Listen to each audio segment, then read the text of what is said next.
Hey guys, good morning and welcome back to our channel Serial Point. So we are back again with another new video और आज की video का topic है UP TGT और PGT application form 2022 जो कि advertise हुए हैं। तो इस जो एग्जाम है यूपी जो एग्जाम कंडक्ट करा रहा है टीजीटी और पीजीटी के लिए, उसमें आपकी क्या एलिजिबिलिटी होनी चाहिए, आपके पास क्या सब्जेक्ट कॉम्बिनेशन होना चाहिए जो कि आपको एलिजिबल बनाता है इस फॉर्म को अप्लाई करने के लिए। और सबसे ज़्यादा कंफ्यूजन होती है बायो वाले बच्चों को कि उनके पास अगर बायो है तो बायो में उनके पास केमिस्ट्री होनी, मतलब सॉरी उनके पास क्या सब्जेक्ट कॉम्बिनेशन होना चाहिए, बॉटनी होनी चाहिए, जोलॉजी होनी चाहिए, दोनों होने चाहिए, कैसे पढ़ना चाहिए। अगर हमारे पास ऑनर्स कोर्स है तो हम एलिजिबल है नहीं है, उन्होंने ऑनर बीएससी की है तो हम एलिजिबल है नहीं है। तो उन्हीं बच्चों को लेके उन्हीं बच्चों को कंसर्न करके ये जो वीडियो का आज का टॉपिक है। तो चलिए वीडियो को हम शुरू करते हैं।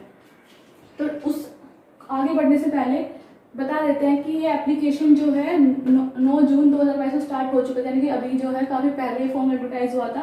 तो 9 जून को ये एप्लीकेशन स्टार्ट हो चुकी है। तो आप एप्लीकेशन जो है आप अप्लाई कर सकते हैं।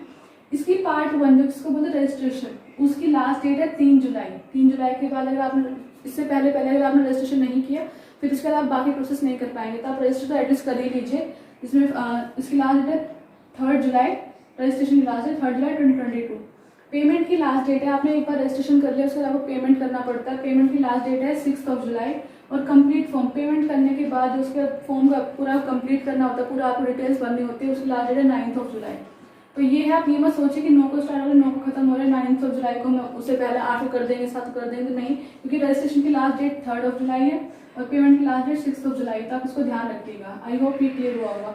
अब बढ़ते हैं आगे कि अगर मैम हम टीजीटी के अप्लाई कर रहे हैं, पीजीटी के लिए अप्लाई कर रहे हैं, तो क्या फीस स्ट्रक्चर होना चाहिए कैटेगरी वाइज। तो अगर हम फीस की बात करें तो जनरल और ओबीसी, तो जो भी यूपी के आउटसाइड बिलोंग करते हैं, बाकी स्टेट से, हरियाणा, पंजाब या कोई और स्टेट से, तो वो जनरल कैटेगरी के अंदर आएंगे। और ओबीसी वाले सिर्फ वही जो कि यूपी के हैं वही सिर्फ इस कैटेगरी के अंदर आएंगे। बाकी अदर स्टेट से बच्चे जो है जनरल में अप्लाई करेंगे। उन दोनों के लिए फीस है 750। और ईडब्ल्यूएस की बात करें तो उनके लिए फीस है 650। एससी की बात करें तो 450 और एसटी की बात करें तो 250। तो ये जो है फीस स्ट्रक्चर है, इतने रुपीस आपके लगेंगे। अगर आप जनरल ओबीसी में हो तो 750 रुपीज़, ईडब्ल्यूएस में हो तो 650, एससी में तो 450 और एसटी में तो 250। ये हो गई फीस की बात। अब आगे बढ़ते हैं, इसमें एज लिमिट कितनी है। तो मिनिमम जो है 21 ईयर्स, यानी कि आप 21 साल के होने चाहिए। कब से? ऑन 1 जुलाई 2022, यानी कि 1 जुलाई 2022 को आपकी जो एज है वो 21 साल हो जानी चाहिए। उसके बाद मैक्सिमम के ऐसा जो मेंशन नहीं कर रखी उन्होंने, पर मिनिमम 21 साल आपकी होनी चाहिए। अच्छा, इसमें जो वैकेंसी है वो आपको याद रखना है कि जैसे टीटी प्लस में मेल फीमेल की वैकेंसी अलग अलग एडवर्टाइज होती है, वैसे ही इसके अंदर भी जो है 2 कैटेगरीज में वैकेंसी एडवर्टाइज होती है। एक है बालक और एक होता है बालिका। अब बालक यानी कि जिसमें सारे लड़के होंगे, मेल स्टूडेंट्स होंगे, बालिका जिसमें फीमेल स्टूडेंट्स होंगी सारी। तो जो अगर आपको बालक वाली कैटेगरी में अगर आपको अप्लाई करना है तो उसमें मेल और फीमेल दोनों एप्लीकेबल है, यानी कि मेल कैंडिडेट्स और फीमेल कैंडिडेट्स दोनों अप्लाई कर सकते हैं। लेकिन अगर आपको बालिका वाले वर्ग के अंदर, बालिका वाली कैटेगरी के अंदर आपको अप्लाई करना है तो सिर्फ फीमेल कैंडिडेट्स ही एप्लीकेबल है इस वाले इसके अंदर जो वैकेंसी है उन पोजिशंस के लिए। तो ये है, तो आपको ध्यान रखना कि जो मेल है वो बालिका कैटेगरी में अप्लाई नहीं कर सकते। तो अब बढ़ते हैं आगे और बात करते हैं एग्जाम पैटर्न की। तो एग्जाम पैटर्न की हम 2 पोस्ट की बात करें, टीजीटी और पीजीटी, तो हम दोनों को जो है कंपेयर करेंगे कि कैसी क्या कंडीशन है, क्या पैटर्न है एग्जाम का। तो अगर हम टीजीटी की बात करें तो मोड जो है ऑफलाइन, एग्जाम जो है आपका ऑफलाइन होगा। ऐसे ही सेम पीजीटी में इसमें एग्जाम आपका कैसे होगा, ऑफलाइन होगा, ऑनलाइन नहीं है, ऑफलाइन एग्जाम है। टोटल क्वेश्चंस टीजीटी के अंदर आएंगे 125, सेम इसके अंदर भी क्वेश्चंस आएंगे 125। टाइम आपको मिलेगा 2 आवर्स यानी कि 2 घंटे, और सेम पीजीटी में भी इसमें आपको टाइम मिलेगा 2 आवर्स का। पर अगर हम टोटल मार्क्स की बात करें तो ये जो टीजीटी का एग्जाम होगा ये आपका होगा टोटल 500 मार्क्स का। पर अगर हम पीजीटी की बात करें तो ये आपका होगा 425 मार्क्स का। यहाँ पे डिफरेंस आता है। फिर अदर टाइप्स ऑफ क्वेश्चन, तो क्वेश्चन कैसे आएंगे, एमसीक्यू आएंगे दोनों के अंदर, टीजीटी के अंदर भी एमसीक्यू और पीजीटी के अंदर भी एमसीक्यू आएंगे। अब यहाँ पे अगर आप एक आंसर करेक्ट आंसर करते हो तो उसके आपको मार्क्स मिलेंगे +4। ठीक है, तो 125 × 4 आपको टोटल हो गए 500 मार्क्स। अगर आप करेक्ट करोगे तो आपको +4 मिलेंगे। लेकिन वही पीजीटी में अगर हम बात करें तो यहाँ पे आपको मार्क्स मिलेंगे करेक्ट आंसर के 3.4, यानी कि 125 × 3.4 ये आपका बनता है 425। इसके टोटल मार्क्स है 425। रिटन एग्जाम की बात हो रही है अभी। नेगेटिव मार्क करें तो इसमें कोई नेगेटिव मार्किंग नहीं है। आप तो इसलिए आप जो है पूरे क्वेश्चन अटेम्प्ट करके आइएगा, यानी कि 125 इसमें 125 इसमें, क्योंकि कोई नेगेटिव मार्किंग नहीं है दोनों एग्जाम में। सब्जेक्ट्स की बात करें तो अगर हम टीजीटी की बात करते हैं तो टीजीटी में क्या आएगा आपका जीके, जनरल अवेयरनेस, जो उसमें पॉलिटी, कॉन्स्टिट्यूशन, आपका हिस्ट्री, ज्योग्राफी, साइंस सब आ जाएगा। इंग्लिश, क्वांटिटेटिव एप्टीट्यूड यानी कि मैथ्स आएगी, और सब्जेक्ट कंसर्न कि अगर आप टीजीटी साइंस के लिए अप्लाई कर रहे हो या फिर टीजीटी आप बायो के लिए अप्लाई कर रहे हो, तो जो भी सब्जेक्ट आपका है वो सब्जेक्ट के क्वेश्चन आएंगे। ठीक है, ये हो गए सब्जेक्ट्स जो कि आने वाले एग्जाम के अंदर। वही पीजीटी की बात करें तो सेम इसमें वही है, जीके आएगी, इंग्लिश आएगी, क्वांट्स आएगी और सब्जेक्ट कंसर्न की बायो की बात करेंगे, पीजीटी बायो, तो इसमें आपके सब्जेक्ट कौन सा आएगा, बायो आएगा। तो ये है एग्जाम पैटर्न। अब डिफरेंस क्या है कि इसके अंदर जो टोटल +4 मार्क्स मिल रहे हैं, अगर आप आंसर कर रहे हो इसमें 3.4 मिल रहा है। क्वेश्चन तो सेम है, ये 500 का है, 425 का क्यों। तो डिफरेंस क्या है कि ये जो एग्जाम है टीजीटी के अगर आप अप्लाई करते हो तो उसमें आपको सिर्फ आपका रिटन एग्जाम होगा जो कि 500 मार्क्स का होगा। रिटन एग्जाम के लिए अगर रिटन एग्जाम के बाद अगर आपने क्वालिफाई कर लिया है तो सीधा आपका डॉक्यूमेंट वेरिफिकेशन होगा, उसके बाद कोई स्टेप नहीं है। रिटन एग्जाम क्लियर है, सिर्फ टियर 1 एक ही लेवल है। रिटन क्वालिफाई करो, अगर वो क्वालिफाई हो जाता है तो उसके बाद सीधा आपको डॉक्यूमेंट वेरिफिकेशन है और उसके बाद आप ज्वाइनिंग है। ये है टीजीटी के केस के अंदर। वही अगर हम पीजीटी की बात करें तो इसमें डिफरेंस आता है। इसमें रिटन कितने का था, 425 का था, तो रिटन जो है 425 का है। उसके बाद आपका होगा इंटरव्यू टीजीटी में नहीं है। इसके अंदर इंटरव्यू होगा 50 मार्क्स का, और उसके बाद आपके अगर आपके पास एक्स्ट्रा डिग्री, आपने पीएचडी कर रखी है, बीएड कर रखी है, एमएड कर रखी है, तो उसके लिए आपको एक्स्ट्रा, अगर आपने को नेशनल स्पोर्ट्स खेल रखा है तो उसके लिए आपको एक्स्ट्रा मिलेंगे 25 नंबर। टोटल आपको बनते हैं 500। दोनों एग्जाम 500 के हैं, और इसमें जो है 75 मार्क्स जो है एक्स्ट्रा चीज़ें हैं, 50 मार्क्स इसमें इंटरव्यू के हैं और बाकी 25 मार्क्स इन एक्टिविटीज़ के हैं। तो इसमें सिर्फ रिटन है, डॉक्यूमेंट वेरिफिकेशन, इसमें कोई एक्स्ट्रा मार्क्स इसके लिए जो है नहीं दिए गए हैं। तो ये है पूरा पैटर्न पीजीटी के केस का, ये और ये है टीजीटी के केस का। आई होप आपको समझ में आया होगा। तो एजुकेशनल क्वालिफिकेशन को एक बार करने से पहले हम देख रहे थे कितनी वैकेंसी है किस पोस्ट के लिए। तो अगर हम पीजीटी साइंस में बात करें तो वही टोटल 2 है, बालक और बालिका वर्ग कैटेगरी। तो टीजीटी साइंस की बात करें तो बालक कैटेगरी जो है उसके अंदर टोटल जनरल के अंदर 285 पोस्ट है, ओबीसी के लिए 135, एससी के लिए 79, एसटी के लिए कोई पोस्ट नहीं है। तो टोटल 499 वैकेंसी एडवर्टाइज हुई है बालक कैटेगरी के अंदर टीजीटी साइंस के लिए। वहीं बालिका कैटेगरी की बात करें टीजीटी साइंस के लिए 25 जनरल, 12 जो है ओबीसी के लिए, 4 एससी के लिए, एसटी के लिए कोई वैकेंसी नहीं है दोनों के अंदर। टोटल वैकेंसी कितनी होगी 41। तो टीजीटी साइंस के लिए बालक कैटेगरी में 499 वैकेंसी और बालिका कैटेगरी में 41 वैकेंसी जो है एडवर्टाइज हुई है। अगर हम टीजीटी बायोलॉजी की बात करें तो इसके अंदर बालक कैटेगरी के अंदर जनरल में 37, ओबीसी में 8, एससी में 4 और एसटी में कोई वैकेंसी नहीं है। टोटल हो गई 49 वैकेंसीज।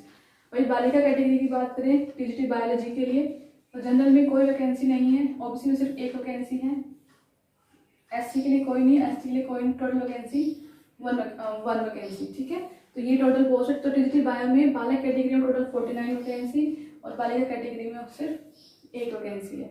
अब देख लेते हैं कि टीजीटी साइंस और टीजीटी बायोलॉजी के लिए आपके पास क्या एजुकेशन क्वालिफिकेशन होनी चाहिए।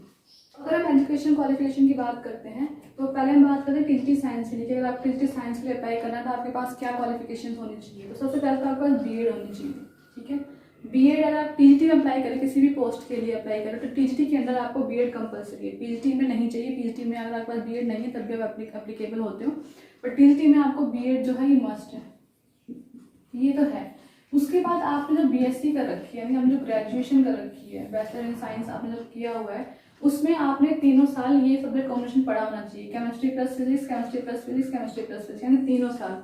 अगर आपने 3 साल नहीं भी पढ़ा है तो एटलीस्ट 2 साल मिनिमम जो है आपको 2 साल आपने ये कॉम्बिनेशन पढ़ा होना चाहिए, chemistry plus physics, chemistry plus physics. अगर आपने सिर्फ 1 साल पढ़ा है तब भी आप एलिजिबल नहीं है, तो ध्यान रखिएगा 3 साल अगर आपने ये कॉम्बिनेशन पढ़ा है तो वो तो बेस्ट कॉम्बिनेशन है, आप बिल्कुल एलिजिबल हैं इस पोस्ट के लिए। लेकिन अगर आपने 2 साल भी पढ़ा है इस केमिस्ट्री फिजिक्स को, 2 साल पढ़ा है, फर्स्ट ईयर में भी इसको पढ़ा है, सेकंड ईयर में भी इसको पढ़ा है, या फिर सेकंड ईयर थर्ड ईयर में, या फिर फर्स्ट ईयर थर्ड ईयर जैसे पढ़ा है, बट मिनिमम 2 साल अगर आपने इस सब्जेक्ट कॉम्बिनेशन को पढ़ा है तो आप इस पोजीशन के लिए, इस पोस्ट के लिए जो है एलिजिबल है, आप फॉर्म भर सकते हैं। अब आगे बढ़ते हैं टीजीटी बायो के बारे में बात करते हैं। तो टीजीटी बायो के लिए आपके पास क्या होना चाहिए, वही टीजीटी पोस्ट है तो बीएड तो मस्ट है, ये तो होनी ही चाहिए। दूसरा, इसमें आपके पास दोनों कॉम्बिनेशन होने चाहिए, जूलॉजी प्लस बॉटनी दोनों होने चाहिए। वही सेम कंडीशन की, अगर 3 साल आपने botany plus zoology, botany plus zoology, botany plus zoology पढ़ा हो, ये तीनों साल ये जो दोनों सब्जेक्ट हैं आपके कोर्स में रहे हो, या फिर मिनिमम 2 साल तो एटलीस्ट आपने पढ़ा हो, चाहे तो फर्स्ट ईयर सेकंड ईयर में पढ़ा हो, या फिर सेकंड थर्ड में पढ़ा हो, या फिर फर्स्ट थर्ड में पढ़ा, जो भी हो, पर एटलीस्ट मिनिमम 2 साल आपको ये जो है पढ़ा होना चाहिए कॉम्बिनेशन क्या होना चाहिए, जूलॉजी प्लस बॉटनी, मिनिमम 2 साल, मैक्सिमम 3 साल अगर आपने पढ़ा हो तो कोई तो अच्छी बात है, ठीक है। तो अगर आपने 1 साल पढ़ा है इस कॉम्बिनेशन को, कि आपने सिर्फ 1 साल आपने जूलॉजी पढ़ा, 1 साल आपने बॉटनी पढ़ा, तो आप जो है इसके लिए एलिजिबल नहीं है। तो 2 साल आपको इस कॉम्बिनेशन में होना चाहिए आपके पास, तब जाके आप पीजीटी बायोलॉजी के लिए अप्लाई जो है एप्लीकेबल कर पाओगे, या फिर आप एप्लीकेबल हो उस पोस्ट के लिए।